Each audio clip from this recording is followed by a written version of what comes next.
نحمده ونسلم على رسوله الكريم وبعد اعوذ باللہ من الشیطان الرجیم بسم اللہ الرحمن الرحیم۔ کوئی گل باقی رہے گا نہ چمن رہ جائے گا، کوئی گل باقی رہے گا نہ چمن رہ جائے گا، پر رسول اللہ کا دین حسن رہ جائے گا۔ ہم سفیرو باغ میں ہے کوئی دم کا چہچہا، ہم سفیرو باغ میں ہے کوئی دم کا چہچہا، بلبلیں اڑ جائیں گی سونا چمن رہ جائے گا، اور سب فنا ہو جائیں گے کافی ولیکن حشر تک، سب فنا ہو جائیں گے کافی ولیکن حشر تک، نعت حضرت کا زبانوں پر سخن رہ جائے گا۔ ناظرین کرام، اللہ رب العزت کا یہ اٹل اور محکم فیصلہ ہے کہ جو اس دنیا میں آیا ہے اس کو ایک دن یہاں سے جانا ہے۔ اسی وعدہ الہی اور فیصلہ الہی کے مطابق آپ کو معلوم ہے کہ چند روز پیشتر ہمارے مخدوم گرامی قدر حضرت علامہ مولانا مفتی سید محمد اطہر میاں صاحب قبلہ چشتی یہ دنیا سے رحلت فرما گئے۔ آپ کی شخصیت بڑی خوبیوں کی حامل تھی اور بڑی گوناگوں صفات آپ کے اندر موجود تھیں۔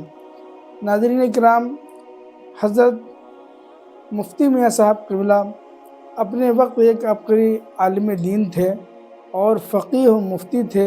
آستانہ عالیہ پر ایک زمانے تک آپ نے فتویٰ نویسی کا کام انجام دیا اور بڑی حسن و خوبی کے ساتھ انجام دیا، اور اس کے ساتھ ساتھ آپ آستانہ عالیہ کی جامع مسجد میں امامت بھی فرماتے رہے، اور حضرت نے جو آپ کے سپرد خدمت خلق کیا تھا، آپ نے خلق کی خدمت بھی کرتے تھے، تعویذ عطا فرماتے، جو بھی پریشان حال مصیبت زدہ آپ کی بارگاہ میں آتا اور اپنی پریشانی کو عرض کرتا، آپ فوراً اس کا مداوع فرماتے، جو اس کی خدمت ہو سکتی تعویذ سے اور دیگر چیزوں سے آپ اس کی خدمت فرماتے اور اس کو مطمئن کر کے یہاں سے واپس بھیجتے۔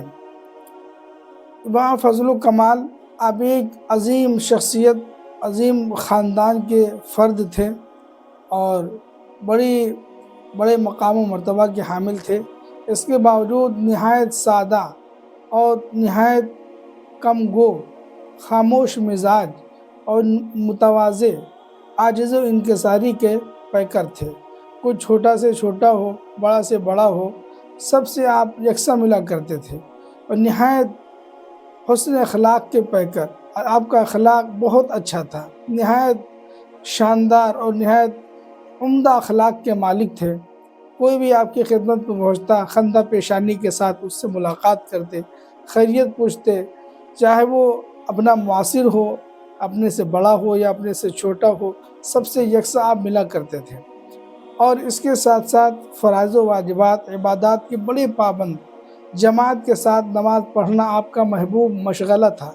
سفر میں ہوں، حضر میں ہوں، کمرے میں ہوں، کہیں پر ہوں، آپ کے ایک وقت کی بھی آپ کی جماعت نہیں چھوٹا کرتی تھی، بلکہ بڑی پابندی کے ساتھ جماعت کے ساتھ نماز ادا کرنے کا خاص اہتمام فرماتے تھے۔ یہاں تک کہ اس بیماری میں جس نے حضرت نے وفات فرمایا، اس میں ایک صاحب سے حکم فرمایا کہ تم میری نمازوں کو اپنی ڈائری پر لکھ لیا کرو کہ میں اس پریشانی میں کتنی نمازیں میری قضا ہو جائیں گی، تو جب اللہ مجھے شفا دے گا تو میں ان نمازوں کی قضا کروں۔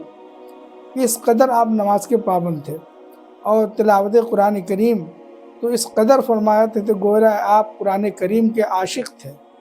نماز ظہر سے 1 گھنٹہ پہلے تقریباً 12:30 بجے آپ مسجد میں پہنچ جاتے، نماز ظہر کی جماعت تک قرآن کریم کی تلاوت فرماتے، اور نماز ظہر کے بعد کافی دیر تک آپ قرآن کریم کی تلاوت فرما کرتے تھے، اور نماز فجر کے بعد اپنے پیر و مرشد کی بارگاہ میں پہنچ کر کے بہت سی سورت شریفہ اور قرآن کریم کے پاروں کی تلاوت فرمایا کرتے تھے۔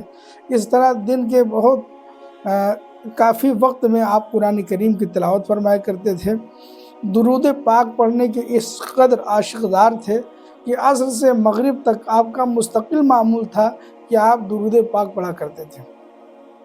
آستانہ عالیہ کی احاطہ شریف میں چل کر آپ عصر سے مغرب تک مستقل درود شریف پڑھنے کا آپ کی عادت کریمہ تھی۔ اور اس کے علاوہ دعائے سیفی شریف اور کچھ اوراد و وظائف آپ کے محبوب کو پڑھنا آپ کا محبوب مشغلہ تھا۔ اس کے ساتھ ساتھ کبھی آپ کسی کی غیبت، چغلی، جھوٹ میں کبھی مبتلا نہیں پائے گئے۔ ان تمام برائیوں سے آپ ہمیشہ کوسوں دور رہا کرتے تھے۔ ایک واقعہ میں نے اپنے نظروں کے سامنے دیکھا کہ ایک شخص آتا ہے، آپ سے کہتا ہے کہ فلاں نے فلاں کے بارے میں ایسا ایسا کہا ہے، جو حضرت کے سے متعلق افراد سے دوستوں احباب سے متعلق وہ باتیں تھیں۔ تو حضرت نے فرمایا ٹھیک ہے، میں فلاں کو بلا لیتا ہوں، اگر آپ کے اندر یہ سچائی ہے تو آپ ان کے سامنے کہہ دیجئے۔ یہ میرے سامنے کا واقعہ ہے۔ پھر دوبارہ وہ شخص چلے گئے، دوبارہ مڑ کر انہوں نے نہیں دیکھا کہ آ کر کے پھر حضرت مفتی میاں صاحب کی خدمت میں کچھ کہیں اور چغلی کا دروازہ کھلے۔ اس طرح آپ اگر کوئی آپ کی بارگاہ میں چغلی کرنے کی کوشش کرتا ہو تو فوراً آپ اسی طریقے سے چغلی کا دروازہ بند کر دیا کرتے تھے جس طرح حضور اکبر المشائخ بند کر دیا کرتے تھے۔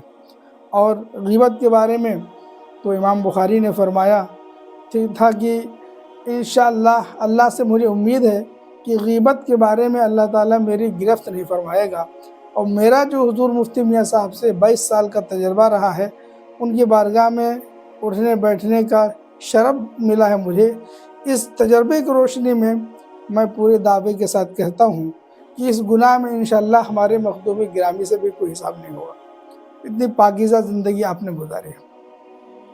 اللہ تبارک و تعالی ہم اور آپ کو سید مفتی میاں صاحب قبلہ کی روش پر چلنے کی توفیق عطا فرمائے، اور آپ کے روحانی فیضان سے ہم سب کو مالا مال فرمائے۔ اللہ تبارک و تعالی آپ کے ارشادات، آپ کی تعلیمات پر عمل کرنے کی توفیق عطا فرمائے۔